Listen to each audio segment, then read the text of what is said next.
ఆవకాయ pickle కాదు, ఆరోగ్యపు pickle. పూర్తి వివరాలకు చదవండి రేపటి సాక్షి దినపత్రిక.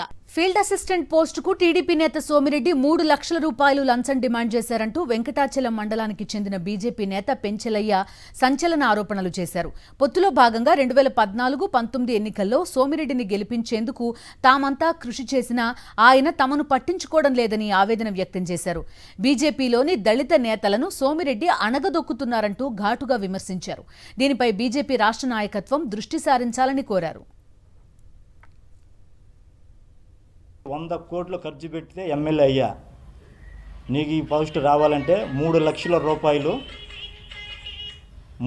రూపాయలు తీసుకొని వస్తేనే ఈ జాబ్ నీకు వస్తుంది అన్నాను. నేనైతే ఒకటే చెప్తున్నానయ్యా, మేము బడుగు బలహీన వర్గాలు ఎస్సీ అరుంధోతి కులానికి చెందిన వాళ్ళమే. మేము ఉండేది ఈ పూరు గుడిసెలో. కనీసం మాకు తలుపు దారిబంధనం పెట్టుకునేదానికి కూడా ఆర్థిక స్తోమత లేదు.